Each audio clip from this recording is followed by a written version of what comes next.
Hello, aspirants, and welcome to the UPSC Analyzer. Today, we will discuss newspaper analysis dated 29th of September 2023. First news है His evergreen revolution rise in productivity but no ecological harm. तो MS Swaminathan जी की death हो गई है और इसीलिए आज बहुत सारे आर्टिकल्स आए हैं ग्रीन रिवॉल्यूशन को लेकर। तो हम इंपॉर्टेंट पॉइंट्स डिस्कस करेंगे ग्रीन रिवॉल्यूशन को लेकर और कौन सी वैरायटी को इंडिया में इंट्रोड्यूस किया गया था। जो वैरायटीज़ को इंडिया में नहीं भी इंट्रोड्यूस किया गया था लेकिन वो सेमी डॉर्फ वैरायटी, तो उनके भी नाम हम देख लेंगे। नॉर्मन बोरलॉग, इनको father of the green revolution कहा जाता है, लेकिन इंडिया में जो ग्रीन रिवॉल्यूशन के आर्किटेक्ट हैं वो हैं MS स्वामीनाथन। नॉरेंटन, तो नॉरेंटन एक सेमी डॉर्फ वैरायटी है, लेकिन इसको इंडिया में इंट्रोड्यूस नहीं किया गया था क्योंकि इंडिया की क्लाइमेटिक कंडीशंस को ये सूट नहीं करता है। अगर हम ट्रेडिशनल व्हीट वैरायटी की बात करें तो ये बहुत लंबी होती है, 4.5 से 5 फीट तक। अब प्रॉब्लम ये होती है कि जब ग्रेन फिलिंग फेज होता है तो ऊपर वाला पार्ट हैवी हो जाता है और जो स्टेम होती है वो वीक हो जाती है, जिसकी वजह से प्लांट एक तरफ गिर जाता है, जिसको लॉजिंग बोलते हैं। तो ज़रूरत ये थी कि डॉर्फ वैरायटी होनी चाहिए जिसमें लॉजिंग की प्रॉब्लम ना हो और ईल्ड को बढ़ाया जा सके, और इसीलिए इंट्रोड्यूस किया जाता है डॉर्फ वैरायटीज़, जिसको कि high yielding variety of the seeds भी कहते हैं। तो he was convinced of the need for breeding semi dwarf varieties responsive to fertilizer application. Traditional wheat varieties tall और स्लेंडर होते थे। Their plants grew to 4.5 to 5 feet height with long and weak stems, जिसकी वजह से जब यहाँ पर well field grains और ये हैवी हो जाता था, ऊपर वाला पोर्शन ग्रेन फिलिंग हो जाता था, तो ये लॉज और bent over even falling flat on the ground, yields for low at 1.5 tons per hectare. तो इसके लिए यहाँ पर इंट्रोड्यूस किया गया था high yielding variety of seeds. तो हमारी economy ship to mouth situation में थी, हम यहाँ पर डिपेंड कर रहे थे US के PL 480 स्कीम के ऊपर। The ship to mouth situation then forced a political decision by the government to import 18,000 tons of seeds of the Lerma Rojo and Sonora 64। तो ये नाम आपको याद रखने के, लर्मा रोजो एंड सोनोरा 64 ये चीज़ है क्या। तो प्रॉब्लम्स में यही क्वेश्चन आ सकता है, 2-3 नाम दे सकते हैं और ऑप्शंस हो सकते हैं ये क्या है। तो बेसिकली आपको पता होना चाहिए सीड्स की वैरायटी हैं। तो ये जो यहाँ पर लर्मा रोजो एंड सोनोरा 64 है, इसको यहाँ पर ब्रीडिंग कराई गई विद कल्याण सोना एंड सोनालिका, सो दैट ये इंडिया की क्लाइमेटिक कंडीशंस को सूट कर सके। तो कल्याण सोना एंड सोनालिका ये भी आपको याद रखना है। अब हम चलते हैं नेक्स्ट न्यूज़ पर। Aizawl ignores telly won't true biometrics of Myanmar refugees. तो बेसिकली यहाँ पर सेंटर ने इंस्ट्रक्शंस दिए थे कि आपको क्या करना है, कि बेसिकली मिज़ोरम सरकार को ये कहा गया था कि जो भी यहाँ पर म्यांमार से रिफ्यूजीज़ आ रहे हैं तो वहाँ पर आपको बायोमेट्रिक करनी है, लेकिन ऐसा मिज़ोरम कर नहीं रहा है। जब म्यांमार में कू हुआ था तब भी यहाँ पर दिल्ली से इंस्ट्रक्शंस गए थे कि आपको रेफ्यूजीज़ को एंटर होने नहीं देना है, लेकिन उसके बाद भी रेफ्यूजीज़ एंटर हुए। अब बेसिकली यहाँ पर ये जो मिज़ोरम है कोई एक्शन क्यों नहीं ले रहा है, तो इसका रीज़न सिंपल है। बेसिकली जो यहाँ पर चिन लोग रहते हैं म्यांमार में, ये एथनिक आइडेंटिटी शेयर करते हैं मीज़ोज़ के साथ। तो in April this year, the Union Ministry of the Home Affairs had directed the governments of both Mizoram and the Manipur, which share borders with the Myanmar, कि आपको biometric और biographical details लेने हैं जो भी इलीगल इमिग्रेंट्स आ रहे हैं, लेकिन इन्होंने लेने से मना कर दिया और इन्होंने बेसिकली यहाँ पर सेंटर्स के डायरेक्शन को नहीं माना। The chin people in Myanmar ये कॉमन एथनिसिटी शेयर करते हैं विद द मीजोज। नेक्स्ट है, इन डिजिटल बिल गवर्नमेंट में बैन सम न्यू टेक्नोलॉजी, कि इसकी वजह से यूज़र हार्म हो रहा है, सिक्योरिटी के लिए खतरा है। अभी कौन सी टेक्नोलॉजीज़ हो सकती हैं तो अभी इसके बारे में क्लैरिटी नहीं है, लेकिन मोस्ट प्रोबेबली ये बिटकॉइन हो सकता है, ब्लॉकचेन टेक्नोलॉजी हो सकता है, मेटावर्स हो सकता है, क्योंकि ये गवर्नमेंट के रडार पर है। और पहले भी एक बिल लाने की बात की गई थी कि क्रिप्टो करेंसी को बैन कर दिया जाएगा, लेकिन क्रिप्टो करेंसी को बैन तो अभी नहीं किया गया है। The center is planning to regulate the deployment of emerging technologies and could categorically prohibit some of these new age technologies where it sees a risk to the user। यहाँ पर आप एक वर्ड यूज़ कर सकते हो, cultural lag. तो basically keyword है जिसका मतलब ये होता है कि जो नॉन मटेरियल एस्पेक्ट्स होते हैं वो मटेरियल एस्पेक्ट्स के साथ नहीं चल पाते हैं, जिसकी वजह से हमें ये बैनिंग करनी पड़ रही है। अब हम चलते हैं आगे। From 6 to 543, what is behind surge in reported measles cases in capital। तो measles cases यहाँ पर क्यों बढ़ रहे हैं, तो रीज़न तो यही बताया गया है RTI में कि यहाँ पर ज़्यादा टेस्टिंग हो रही है और कोविड की वजह से यहाँ पर ज़्यादा मीज़ल्स की वैक्सीन नहीं लग पाई थी, जिसकी वजह से अभी हमें ज़्यादा केसेस दिख रहे हैं। मीज़ल्स एक कंटेजियस वायरल इन्फेक्शन है, तो ये वायरल इन्फेक्शन है और जिसकी वजह से फीवर, कफ एंड रैशेज हो जाते हैं, और इंसेफेलाइटिस या स्वेलिंग ऑफ द ब्रेन भी हो सकता है और जिसकी वजह से फेटल भी हो सकता है। तो बस आपको ये पता होना चाहिए प्रॉब्लम्स के लिए कि ये वायरल इन्फेक्शन है। एक और इम्पॉर्टेंट पॉइंट है कि विटामिन ए अगर नहीं होता है बॉडी में तो ज़्यादा चांसेस होते हैं कि मीजल्स हो जाएगा, और वैक्सीन से पहले भी विटामिन ए बॉडी में होना ज़रूरी होता है, तभी वैक्सीन यहाँ पर सही से काम कर सकती है। और कोई भी वैक्सीन यहाँ पर 100% इफेक्टिव तो होती नहीं है, और बाकी लोगों के यहाँ पर कल्चरल प्रॉब्लम्स भी होते हैं, और जिसकी वजह से कल्चरल इनहिबिशंस की वजह से बच्चे यहाँ पर वैक्सीन नहीं लेते हैं। बेसिकली उनके पेरेंट्स के कल्चरल इनहिबिशंस होते हैं। Communal slurs row privileges panel to look into all complaints. तो यहाँ पर प्रिविलेजेस कमेटी की बात की गई है, तो आप लक्ष्मीकांत से रिवाइज कर सकते हैं प्रिविलेजेस कमेटी, वैसे मुझे इतनी इंपॉर्टेंट नहीं लगती है। Next, tobacco warnings on OTT अमिट push back from platforms, government looking for a solution. तो गवर्नमेंट की क्या यहाँ पर गाइडलाइंस थी? तो बेसिकली आपने देखा होगा कि जब भी आप यहाँ पर थिएटर्स में जाते हो मूवी देखने, तो स्टार्टिंग में टोबैको का ऐड आता है, बीच में आता है।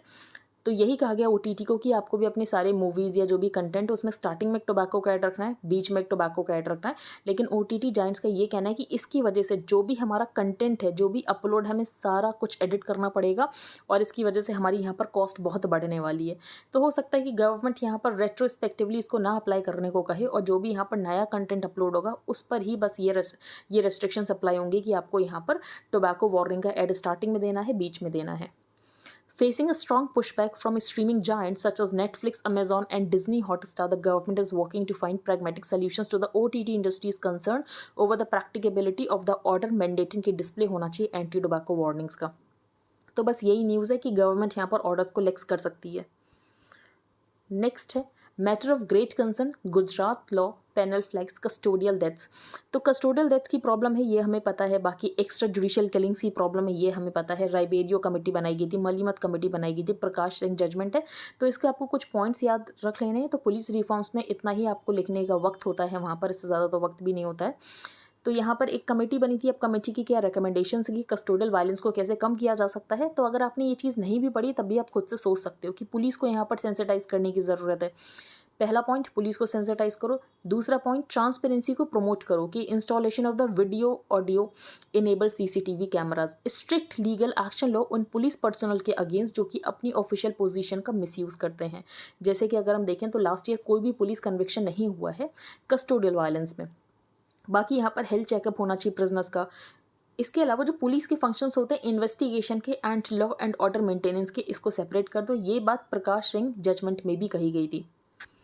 नेक्स्ट हम चलते हैं आगे, man of science and humanity. तो ये आर्टिकल भी MS स्वामीनाथन जी की लेगेसी के बारे में ही है, एक बार हम देख लेते हैं।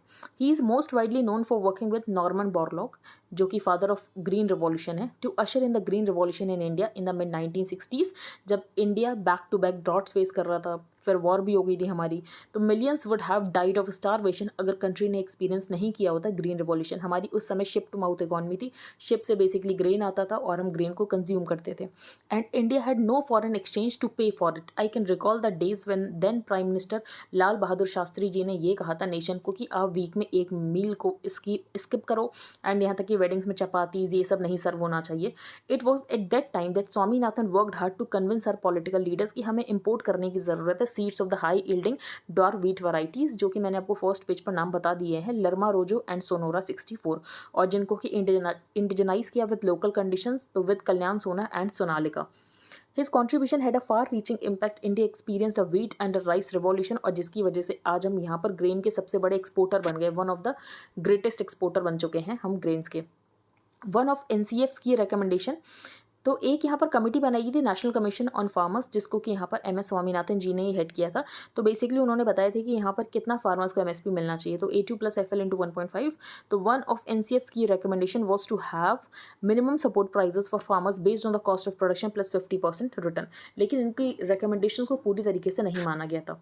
हिज वसुधैव कुटुंबकम, तो यहाँ पर भगत सिंह जी की बात की गई है कि उनका जो मैसेज ऑफ यूनिवर्सलिज्म था ये आज और ज़्यादा रेलेवेंट है, क्योंकि आज हम एक तरफ तो यूनिवर्सलिज्म की बात करते हैं और दूसरी तरफ हम यहाँ पर हिपोक्रेट हैं। In an essay विश्व प्रेम in the Hindi weekly मतवाला in November 1924, he reflected upon the social and the political changes in the realization of the dream। जैसे कि प्राइम मिनिस्टर मोदी कहते हैं कि वसुधैव कुटुंबकम सिर्फ एक स्लोगन नहीं है, एक कॉम्प्रिहेंसिव फिलॉसफी है जो कि हमारे कल्चरल एथोस से ड्राइव की गई है। The world is already taking note of India's human centric mode of development, और गवर्नमेंट का आउटलुक ये सिर्फ इंडिया के प्रति नहीं है, पूरी दुनिया के प्रति है। In several articles he grappled की प्रॉब्लम्स अगर हम देखें तो कम्युनलिज्म की प्रॉब्लम है, hatred, violence, operation, poverty, untouchability, casteism. The reality as he stated was that merely to belong to a religion, आपको ये कहा जाता है कि आपको यहाँ पर दूसरे religion को hate करना है. Bhagat Singh elucidated his rational and critical approach in the essay Why I Am an Atheist. Today, as we remember the great martyr, can we ignore the harsh reality that the Indian society is riven by the communal violence अभी भी है, caste based यहाँ पर discrimination होता है, fear है, violence है, the corporate capitalist path of economic development जिसकी वजह से इनइक्वालिटी और ज़्यादा हो गई है. तो कास्ट की वजह से इनइक्वालिटी तो थी ही, तो कैपिटलिस्ट मोड ऑफ डेवलपमेंट की वजह से भी यहाँ पर इनइक्वालिटी इंट्रेंच हो गई है. फॉल्ट लाइन्स हमारी कंट्री में बहुत ज़्यादा है. A vitriolic and provocative attack on the Sanatan Dharma was made by a Tamil leader. तो हम कोई स्पेसिफिक इंसिडेंट नहीं पढ़ेंगे, लेकिन इन सारी प्रॉब्लम्स को दूर करना पड़ेगा, तभी हम यहाँ पर वसुधैव कुटुंबकम के ड्रीम को रियलिटी में बना सकते हैं. Parliament to work place. तो ये आर्टिकल लिखा गया है जैसे कि अभी बिल लेकर आया गया था कि विमेन को रिजर्वेशन दिया जाएगा 33% इन द पार्लियामेंट. तो ऑथर का बेसिकली ये बताना है कि अगर विमेन का रिजर्वेशन होगा पार्लियामेंट में तो उसकी वजह से यहाँ पर female labour force participation rate भी बढ़ सकता है. जुक्स्टापोज टू फैक्ट्स. पहला फैक्ट क्या है कि इंडिया उनमें से एक ऐसा कंट्री है जिसमें विमेन का रिप्रेजेंटेशन सिर्फ 10.5% है पार्लियामेंट में, जो कि सब सहारन अफ्रीकन कंट्री से भी कम है. अगर हम इथोपिया की बात करें तो इथोपिया तो बेसिकली यहाँ पर 50% जो कैबिनेट मिनिस्टर्स इथोपिया में ये विमेन है. तो बेस्ट केस मॉडल्स में आप इथोपिया के एग्जाम्पल कहीं लिख सकते हो. According to the Election Commission of India, women accounted for only 10.5% of all members of parliament in 2021, lower than in sub-Saharan African and our neighbors such as Nepal and Pakistan. Second, India women's engagement in the labor market ये बहुत कम है, 25% है female labor force participation rate. सिर्फ 11 ही countries हैं जिनका female labour force participation rate India से कम है. The recent landmark legislation mandating के रिजर्वेशन होगा of 1/3 of parliamentary and assembly seats for women is potentially a game changer for attaining gender equity in political voices. क्या इसकी वजह से women का labour force participation rate बढ़ सकता है? तो ऑथर ने यहाँ पर कुछ कंट्रीज़ के एग्जाम्पल दिए हैं और ऑथर ने यहाँ पर लोकल बॉडीज़ के एग्जाम्पल दिए हैं कि लोकल बॉडीज़ में जो वुमेन का रिजर्वेशन किया गया उसकी वजह से वुमेन की जो यहाँ पर से है वो बढ़ी है, विमेन यहाँ पर इकोनॉमिकली एम्पावर हुई हैं. What are the channels through which women's participation in the political arena can translate into their economic empowerment. तो पहला पॉइंट ये है जाना ज़रूरी कि female labour force participation rate इतना कम क्यों है. तो पहला रीज़न ये हो जाता है कि पेट्रियार्की जो यहाँ पर स्टीरियोटाइप विमेन को लेकर है कि विमेन यहाँ पर रैशनल डिसीजन मेकिंग नहीं होती विमेन में, जिसकी वजह से उनको यहाँ पर पिंक कॉलर जॉब्स के लिए रखा जाता है. ये टर्म करुणा अहमद ने यूज़ किया था, पिंक कॉलर जॉब्स वाला. The gender division of labour with in the house hold which places a disproportionately high burden of domestic work on women. और ये भी एक रीज़न है कि जैसे जैसे फैमिली की इनकम बढ़ने लगती है तो वो विमेन को घर में डोमेस्टिकेट करने लगते हैं. The social norms that emphasize कि यहाँ पर मैरिज ज़्यादा ज़रूरी है rather than careers for women. फिर सेफ्टी नहीं है वर्क प्लेसेस पर, high risk of sexual violence है, सेफ पब्लिक ट्रांसपोर्ट इंफ्रास्ट्रक्चर नहीं है जिसकी वजह से विमेन की फिजिकल मोबिलिटी जो है यहाँ पर रेस्ट्रिक्ट होती है. On the other and recent research points that the ongoing structural shift. अगर हम एग्रीकल्चर की बात करें तो एग्रीकल्चर में मैकेनाइजेशन हो रहा है और विमेन के पास टेक्निकल नो हाउ नहीं है कि उस मशीन्स को कैसे यूज़ करना है, जिसकी वजह से जो विमेन है वो फार्म एरिया से भी बाहर जाती जा रही हैं. तो हमने ये प्रोसेस पढ़ा है ना कि फेमिनाइजेशन ऑफ एग्रीकल्चर हो रहा है. तो एक्चुअली अब हम देख रहे हैं कि फेमिनाइजेशन ऑफ एग्रीकल्चर का रिवर्स हो रहा है क्योंकि एग्रीकल्चर में मैकेनाइजेशन हो रहा है और विमेन के पास स्किल्स नहीं होती, जिसकी वजह से विमेन जो है वो सर्विस सेक्टर में भी एम्प्लॉय नहीं हो पाती हैं. On the other hand recent research points out that the ongoing structural shifts away from the agriculture and changes in agricultural technology have pushed women out of farms.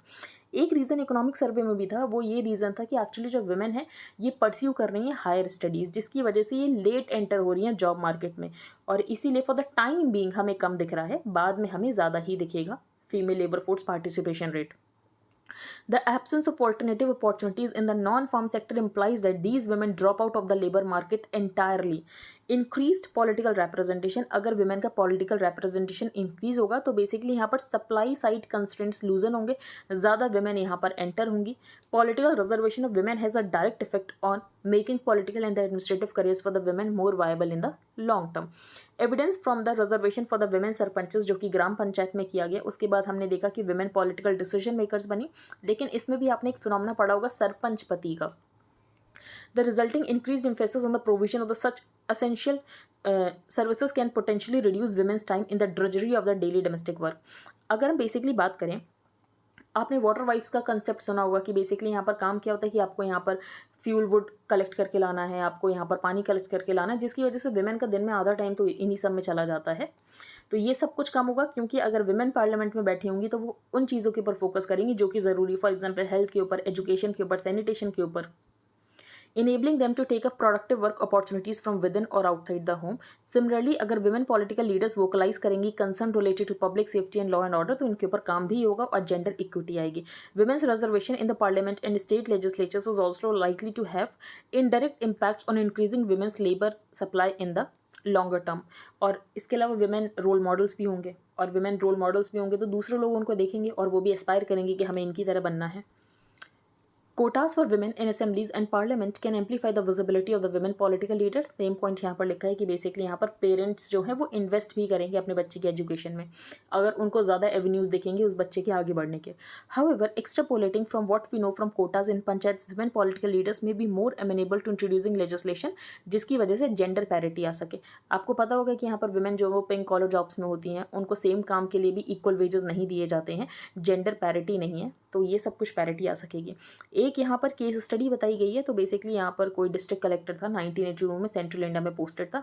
तो वहाँ का जो हैंडपम्प था वो बहुत महीनों से काम नहीं कर रहा था, लेकिन वहाँ के जो लोग थे वो जब डिस्ट्रिक्ट कलेक्टर को प्रॉब्लम्स बताने आते थे तो उन्होंने कभी ये प्रॉब्लम बताई ही नहीं कि हैंडपम्प यहाँ पर काम नहीं करता. उसका रीज़न ये था कि जो लोग प्रॉब्लम बताने आते थे डीसी को वो एक्चुअली सारे मेन होते थे, तो उनको तो पानी कलेक्ट नहीं करना, ये काम तो विमेन का था, जिसकी वजह से उस इशू के ऊपर कभी ध्यान ही नहीं दिया गया था. तो on one of her occasional visits to a panchayat she notice that the village handpump had not been working for the several months. This is a rather serious matter since this was the only source of drinking water, but one that concern only the village women who trust miles daily to collect water. Next हम चलते हैं आगे. World page पर कोई important news नहीं है. एक यहाँ पर पॉइंट ज़रूर है कि जो नगर्नो काराबाख वाला रीजन है ये पूरा अज़रबैजान का होने वाला है. सारे अर्मीनियंस यहाँ से जा चुके हैं और शायद 1 जनवरी से पूरा हो जाएगा अज़रबैजान का. नेक्स्ट है मॉलडीव्स इलेक्शंस एंड इंडिया. तो मॉलडीव्स में अभी तक जो सरकार थी बेसिकली प्रो इंडिया थी, लेकिन अभी इलेक्शंस में ऐसा लग रहा है कि ऑपोजिशन यहाँ पर जीत सकता है. जो ऑपोजिशन है इसने फंड किया था इंडिया आउट कैंपेन. तो एक बार हम थोड़ा बहुत देख लेते हैं इंडिया मॉलडीव्स रिलेशन के बारे में. तो इलेक्टोरल सिस्टम जो मॉलडीव्स का है ये फ्रांस की तरह है. मुझे नहीं लगता कि मॉलडीव्स का इलेक्टोरल सिस्टम पूछ सकते हैं. वैसे एक टॉपिक है कंपेयरिंग कॉन्स्टिट्यूशन GS2 में, तो फ्रांस का आ चुका है, आई थिंक लास्ट ईयर ही आया था फ्रांस का कैसा इलेक्टोरल सिस्टम. तो electoral system of the Maldives is similar to the France's, where the winner has to secure more than 50% of votes. If no one crosses the mark in the first round, तो यहाँ पर second round होता है और top 2 candidates जाते हैं. Maldives has followed a system of executive presidency, उसके बाद सिंगल पार्टी सिस्टम रहा. Maldives presidents in India. तो इंडिया का एक्सपीरियंस जो मॉलडीव्स पॉलिटिक्स के साथ रहा है ये मिक्स्ड बैग है. विद सोलीज गवर्नमेंट जो कि अभी करंटली थी ये मोस्ट फेवरेबल रही है. इससे पहले अगर हम यहाँ पर बात करें तो यामीन एक इंसान था. While initially there was bonhomie between India and Nasheed, लेकिन उसके बाद ये जो नाशिद है ये कोट करने लग गया चाइना को. अब रीज़न क्या था? तो बेसिकली इनको यहाँ पर लोन की डिमांड थी, लेकिन इंडिया और वेस्टर्न लीडर्स ने यहाँ पर लोन देने से मना कर दिया था. वो ये कह रहे थे हम लोन देंगे लेकिन आपको यहाँ पर ह्यूमन राइट्स वायलेशन नहीं करना है. लेकिन चाइना ने बोला कि हम आपको लोन देंगे, आप ह्यूमन राइट्स वायलेशन करो, आप कुछ करो, हमें कोई फ़र्क नहीं पड़ता क्योंकि ये तो हम भी करते हैं. तो after Yameen came to power in 2013 he courted China much more aggressively when India and the western lenders इन्होंने अनविलिंग कि हम आपको लोन नहीं देंगे टू यामीन्स एडमिनिस्ट्रेशन क्योंकि आप यहाँ पर ह्यूमन राइट्स वायलेशन करते हैं. बेजिंग ने यहाँ पर इनको मनी ऑफर किया विदाउट कंडीशंस, जिसकी वजह से ये बेजिंग की तरफ ज़्यादा जाने लग गए. Over the past 5 years, the relationship has strengthened and India has reached out to Maldives on various occasions. तो अगर हम देखें तो हमने यहाँ पर मीजल्स वैक्सीन दी थी, COVID-19 की वैक्सीन इनको दी थी. India's recent projects in Maldives include Addu development project है, फिर यहाँ पर इंफ्रास्ट्रक्चर बनाया जा रहा है, ग्रेटर माली कनेक्टिविटी प्रोजेक्ट है, cancer hospital, a port project, a cricket stadium. तो हम लगभग 1100 करोड़ रुपए खर्च कर चुके हैं 2018 से लेकर 2022 में मॉलडीव्स में. Maldives proximity to the west coast of the India, और मॉलडीव्स और जो इंडिया का वेस्ट कोस्ट है वहाँ से बहुत ज़्यादा important sea lanes of communication जाते हैं. As a consequence the defence ties India और मॉलडीव्स की ग्रो हुई है स्पेशली आफ्टर द 26/11 अटैक्स, जिसकी वजह से यहाँ पर कोस्टल सर्विलांस हो सके. और वैसे भी जो इंडिया है इंडिया नेट सिक्योरिटी प्रोवाइडर बनना चाहता है इन द रीजन, और इंडिया की जो सागर डॉक्ट्रिन है, security and growth for all in the region, तो इंडिया ऑल्सो गिफ्टेड 2 हेलीकॉप्टर्स। और जिसके बाद ये न्यूज़ आने लगी कि बेसिकली इंडिया ने क्या किया है, इंडिया ने अपने ट्रूप्स को स्टेशन कर दिया है मॉलडीव्स में। लेकिन इंडिया ने बाद में कहा कि ऐसा कुछ भी नहीं है, ये जो हमने आपको हेलीकॉप्टर्स दिए हैं, ये प्लेन्स जो दिए हैं, ये सिर्फ सर्च एंड रेस्क्यू मिशन के लिए हैं और मेडिकल इवैक्यूएशन के लिए हैं। While India's role as a development partner has been appreciated by many, लेकिन यहाँ पर जो लार्ज सेक्शन ऑफ मॉलडीवियंस है, पर्टिकुलरली द यूथ, ये अट्रैक्ट हो रहे हैं ऑपोजिशन के इंडिया आउट कैंपेन की तरफ। नेक्स्ट है Swiss glaciers lost 10% of volume in worst 2 years। तो बेसिकली क्लाइमेट चेंज का इम्पैक्ट है, जिसकी वजह से यहाँ पर ग्लेशियर्स की मेल्टिंग हो रही है। यहाँ पर बात की गई है जो ई गेमिंग है उसके ऊपर 28% जीएसटी लगाया जाएगा। तो GST council on July 11 decided on 28% tax on full face value for online gaming, casinos and horse racing. Brent index तो आपको ये पता होना चाहिए, बस ये ऑयल प्राइसेस को फीचर करता है, इससे ज़्यादा इंपॉर्टेंट नहीं है। नेक्स्ट है टैकलिंग टैक्स एवेजन और काउंटर फीडिंग। तो अगर इसको टैकल करेंगे तो इकोनॉमिक स्टेबिलिटी बनी रहेगी, इससे ज़्यादा इसमें भी कुछ इंपॉर्टेंट नहीं है। तो आई होप आपको सब कुछ क्लियर हो गया हो। अगर आपका कोई भी डाउट है तो आप टेलीग्राम ग्रुप पर पोस्ट कर सकते हो। If you like the analysis then please like share and subscribe. Thank you and have a nice day.